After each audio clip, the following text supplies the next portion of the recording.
Goeiemôre vriende in ons Here Jesus Christus. Baie welkom by ons oggendoordenkings van Uit die Woord Digitaal. In hierdie mooi dag is dit vir my 'n voorreg om hierdie dag saam met jou te begin in die naam van Jesus Christus.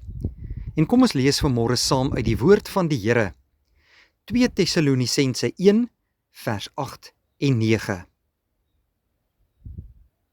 Wanneer hy wraak uitoefen op die wat God nie ken nie, en op die wat aan die evangelie van ons Here Jesus Christus nie gehoorsaam is nie, sal hulle as straf ondergaan 'n ewige verderf, weg van die aangesig van die Here en van die heerlikheid van sy sterkte. Broeder en suster, daar is mense wat van mening is dat daar nie so 'n plek soos die hel bestaan nie. Maar die Bybel is baie duidelik. Elkeen wat nie in Jesus Christus glo nie, sal nie gered word nie en sal nie die ewige lewe en die hemel beerwe nie. Sommige mense is van mening dat almal hemel toe gaan. Maak nie saak of jy geglo het of nie geglo het nie. Maar dit is 'n valse evangelie.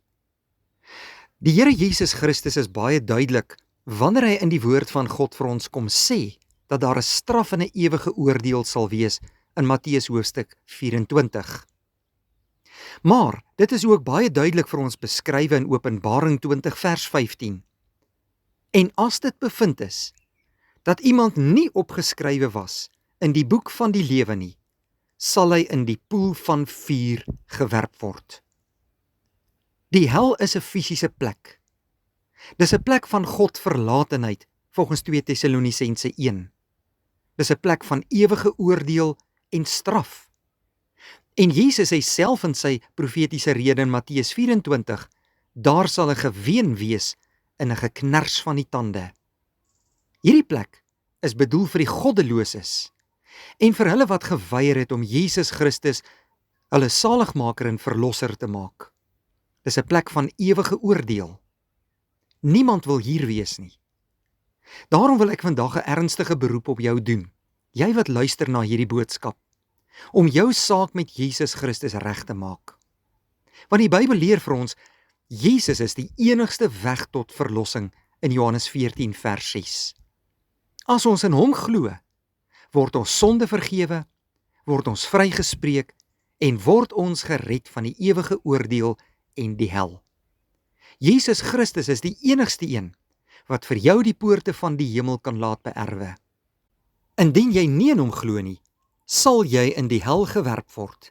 Sal jy God verlate wees tot in ewigheid en helse pyn en smarte verduur. En hierdie is nie 'n bangmaak storie nie, dis God se woord. En ek en jy moet gehoor gee daaraan en seker maak dat ons 'n geloofspad saam met die lewende God loop van hemel en aarde. Mag die Here vanmôre hierdie boodskap vir ons duidelik maak in ons lewens en in ons harte. En kom ons glo in Jesus en ontvang redding, die hemel en die ewige lewe. Kom ons bid saam. Here, in aanbidding kom buig ons voor U neer in hierdie nuwe dag. En ons loof U en ons prys U groote naam as die enigste ware God, 'n God van liefde en genade. Dankie vir U goedheid en seën in ons lewe. Here, U woord is vanmôre duidelik.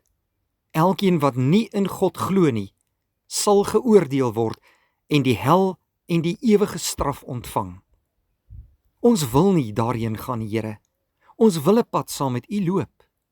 En die sleutel tot redding is geloof in die drie-enige God. Help ons om in U te glo en bevestig dit in ons harte deur die werk van die Heilige Gees. Dankie vir hierdie mooi dag, seën dit vir ons en oorspoel ons met U liefde. In Jesus naam bid ons dit. Amen.